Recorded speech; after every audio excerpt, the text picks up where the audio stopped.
I pray, God, that you help us, God, to have patience with one another, to love each other, God, to get rid of our hates, God, to get rid of our jealousy, to get rid of inferiorities, God, that we start to work together, that we start to love each other, that we start to live in peace, God.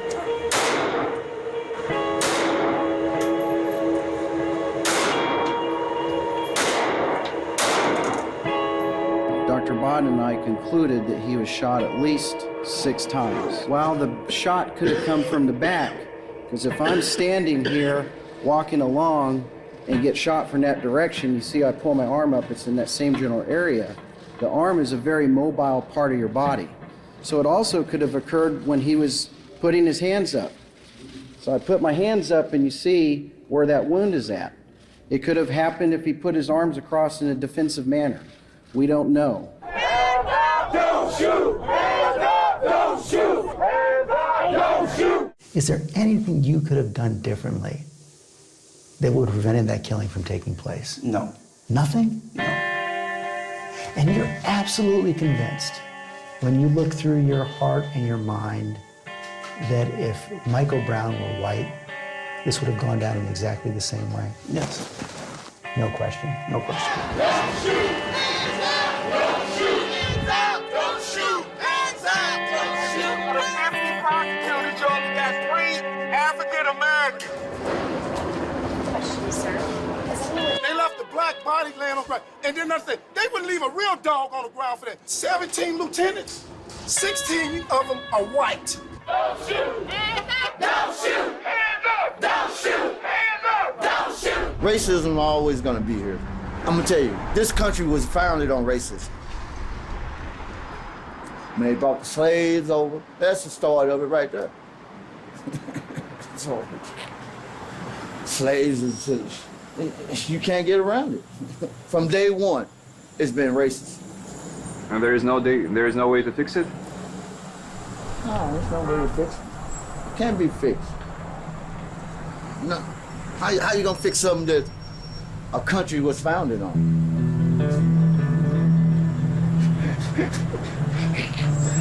You know, you can't fix it. They can talk all they want, they do all they want, they ain't gonna fix it. I mean, it could get better, but it can't be fixed. Lawfully assembled. You need to get out of the street immediately.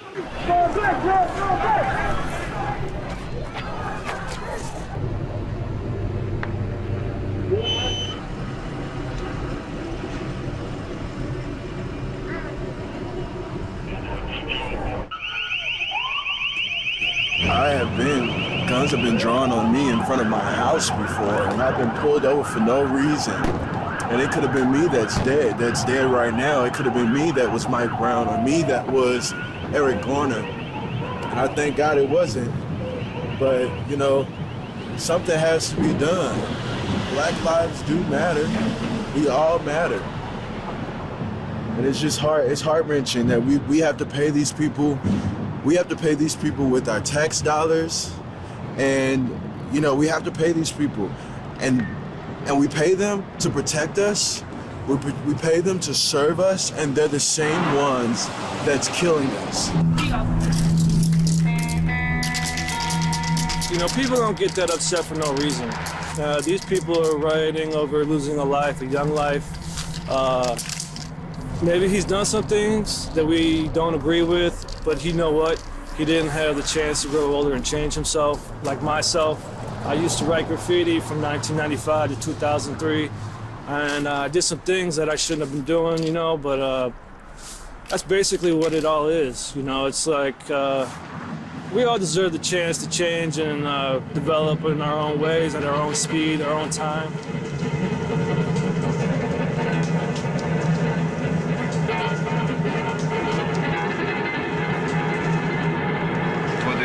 Police in general here? They target us a lot of times. And us meaning brown people, brown-skinned people. We're targeted a lot of times. We're followed. We're pulled over. We're jailed for. I've been jailed for loitering before, and it was just simply false. It was untrue. And we have to pay these erroneous prices, these astronomical prices, when a lot of times we don't really have those funds. Like, I'm a student, and so I don't have $500 for, you know, an offense that I didn't even commit. And so it's just those injustices that happen. There's no governing committee that mediates or arbitrates conflicts with our police officers and us as citizens, and so we don't really have a lot of rights. We say fight back! We say fight back! We say fight back! No peace! No peace! And that requires we listen and not just shout. That's how we're going to move forward together. I had hopes in the beginning, but I also think it's exposed a lot of racism in our country as well, because I think a lot of people oppose Obama not based on his policies, but his skin color. So I think it's helped, but it's also exposed racism. A very good friend and classmate of mine, you know, went out to dinner at this restaurant that's like 3 blocks away from my house. And she went in there with her twin sister. They were the only black people in the entire restaurant. They went in, it was like dead silent. Everyone was staring at them the whole time they were eating. And this is my friend who's a PhD in chemical engineering and her sister who's a doctor. So, you know, it's just, you know. Have you been pulled over before for no reason and stereotyped? Yeah. Well, you know, something happened to me years back when I was in my 20s. I worked on a showboat downtown, the Goldenrod. And I was called, a customer got full and told me he pitched my black ass off the boat. And I was like, excuse me? Wow. Black I am and proud I am. But I don't think you'll be pitching me though where the whole melodrama stopped. And everybody in his party, they tried to tip me, give me money, and like I said, you know, my human dignity has been insulted. Your money cannot buy. Shut it down!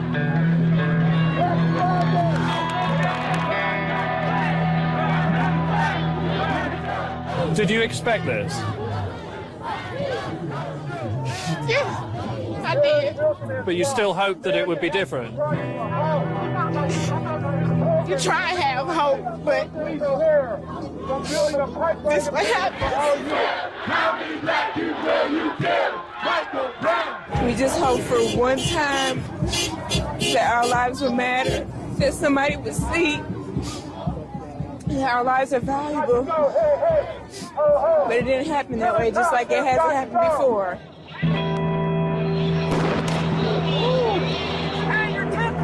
Give us some room, please. Back up. We were not surprised at what the outcome was. That's right. Certainly it is painful for the mother and father. Certainly there'll be emotional reactions. I've never seen a case where there wasn't. You're dealing with their flesh and blood. But let the record be clear. You have broken our hearts, but you have not broken our backs. Damn it. Don't do it. No!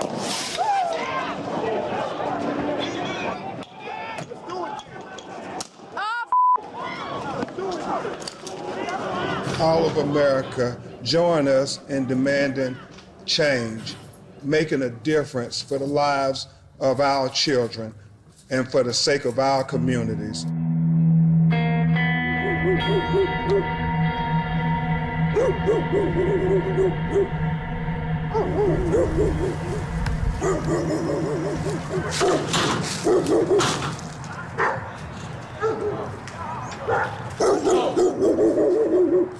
As you can see, it's not really the best place to be. They robbed my grandfather's home, took TVs and just a bunch of everything. And it was my uncles went out and found them, found some people that had it in that house, that vacant home right there. And so there's vacant homes here, here, here, there, and it's just everywhere with empty lots. This is my grandfather's house here.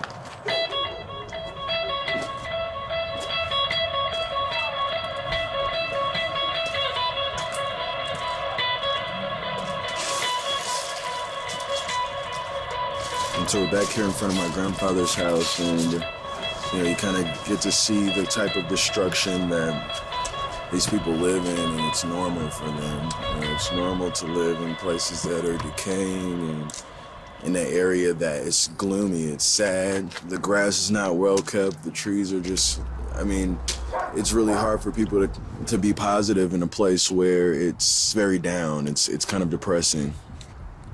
It's not really a lot of newness going on in the neighborhood. It's not really revitalized.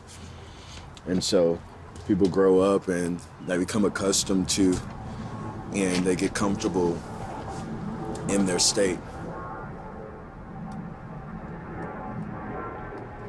This is another vacant house here. It's a house or two over from my grandfather's house. It's been like this for years. I mean, and God knows what's inside of it. No one knows.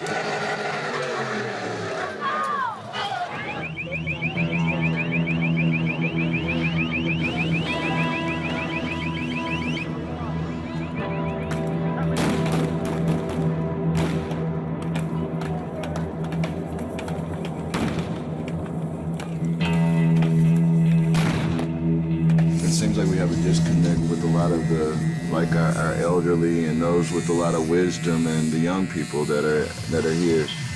Yeah, the elderly are scared, and then the young people don't want to listen. They got their mind set on what they want to do. It's really hard. I was on the bus with a group of them, you know. They sit back like, yeah, the old folks, they scared. They want to put us out there and holler about what we shouldn't be doing, but they not getting out there to do it. You know, he's directing that directly towards me and some of the older people that kept looking at us, too. I don't have anything against marching for, but I'm not going to be out here while you clowning, shooting and all, because I don't want to be a statistic. And I'm not going to be out here while you stealing and looting. I'm not going to get popped upside the head. I'm 62 years old. You know, that's not the way to go about. I have nothing against protesting, but it's the way you protest. You know.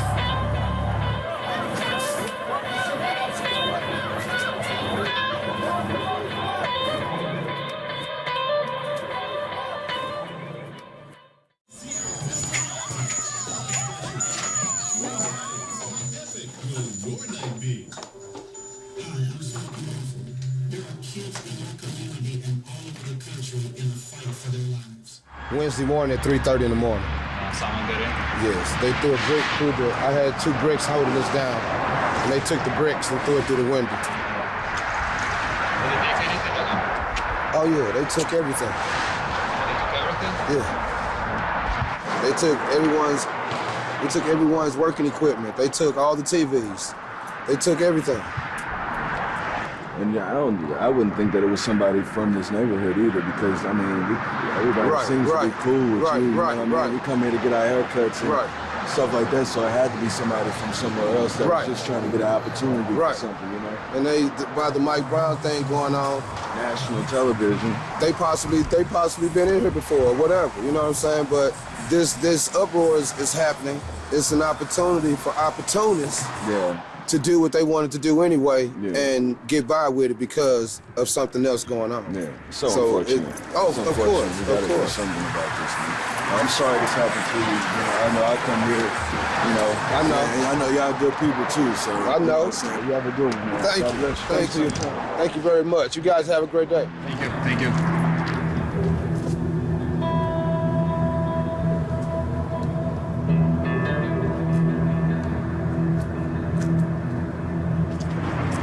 This here is an old factory, and it's been closed down and shut down to decay for years. Most of the people that are in the city don't have any jobs in the city. There's not a lot of jobs in the city. And so it forces people to go out to the county to get work, to find work. It forces them for their taxes from where they do work to be invested in the county places where the county schools are, and they just leave their businesses looking like this. Another eyesore, right?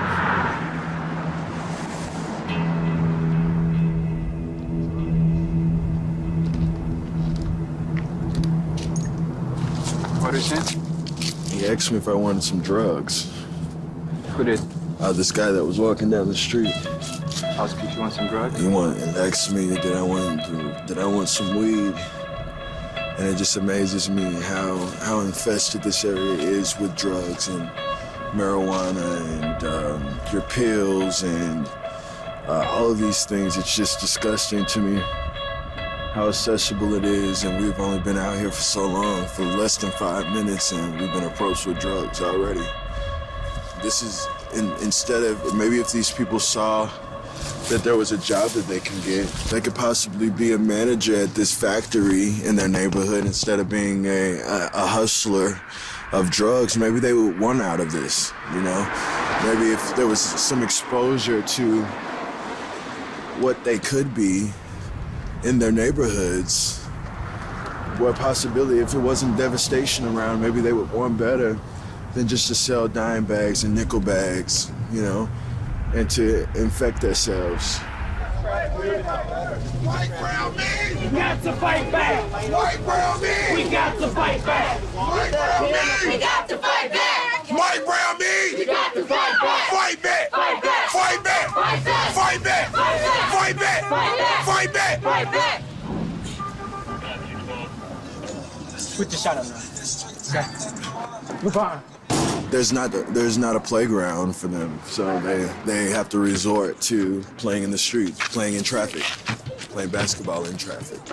So being stopped every 5 minutes, and if you look at these cars, they're not really worried about. They're barely stopping at stop signs in this neighborhood, and so they're just going about their business, and they're flying by like nobody's business. So what are they gonna do with no neighborhood schools? There's a school right here where we just came from. Watch out. And you see how fast these cars are going.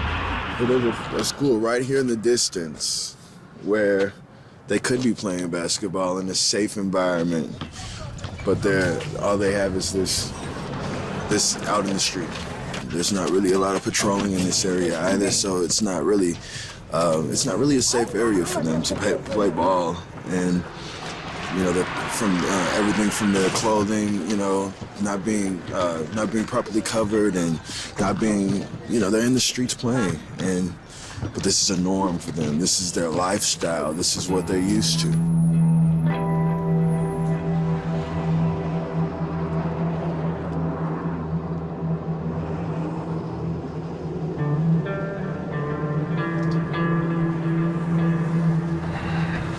This is devastation.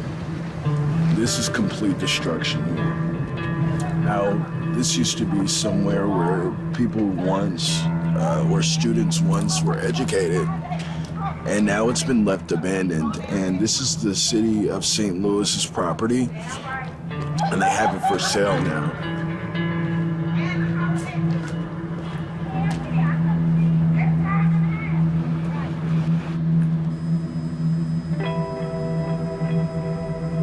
Ferguson was bailed out of the situation, the destruction that happened there, where there were businesses that burned down and places had been destroyed.